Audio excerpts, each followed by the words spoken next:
अस्सलाम वालेकुम दोस्तों, आज हम बात करते हैं राइज़िक कैप्सूल के बारे में कि कौन से ऐसे कंडीशन है, कौन से ऐसी बीमारी है जिनमें आप राइज़िक कैप्सूल का इस्तेमाल कर सकते हैं। और लास्ट में हम इसके साइड इफ़ेक्ट्स के बारे में बात करेंगे और इसके यूज़ेस यानी इसके खुराक का सही तरीका क्या है। तो राइज़िक कैप्सूल ये एक प्रोटॉन पम्प इनहिबिटर ड्रग्स है जो ख़ास तौर पर मैदे के लिए इस्तेमाल किया जाता है। राइज़िक कैप्सूल को एसिड रिफ्लेक्स में इस्तेमाल कर सकते हैं। एसिड रिफ्लेक्स मतलब अगर आपके मैदे में ज़्यादा तेज़ाबियत बनती है और वो एसिड आपके गले की तरफ आना लगता है, तो फिर इस कंडीशन में आप राइज़िक कैप्सूल का इस्तेमाल कर सकते हैं। और इसके अलावा राइज़िक कैप्सूल को आप गैस्ट्रिक अल्सर में भी इस्तेमाल कर सकते हैं। गैस्ट्रिक अल्सर मतलब अगर आपके मैदे में ज़ख़म है, इन्फेक्शन है, तो फिर इस कंडीशन में भी आप राइज़िक कैप्सूल का इस्तेमाल कर सकते हैं।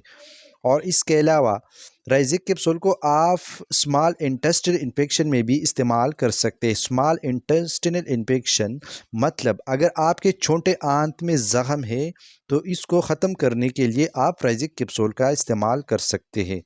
और इसके अलावा राइज़िक कैप्सूल को आप एच फाइलोरी में भी इस्तेमाल कर सकते हैं। मतलब अगर आपके मैदे में बैक्टीरिया है, तो बैक्टीरिया को ख़त्म करने के लिए आप राइज़िक कैप्सूल का इस्तेमाल कर सकते हैं। इसमें अहम बात ये है कि इस इन्फेक्शन के लिए आप राइज़िक कैप्सूल का अकेले इस्तेमाल नहीं कर सकते, इसमें एंटीबायोटिक भी दिया जाता है।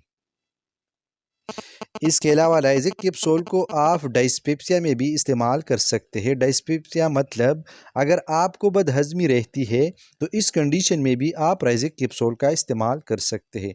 तो दोस्तों ये थे राइज़िक कैप्सूल के फ़ायदे। अब हम आते हैं साइड इफ़ेक्ट की तरफ कि राइज़िक कैप्सूल से कौन से क्या नुकसानात हो सकते हैं।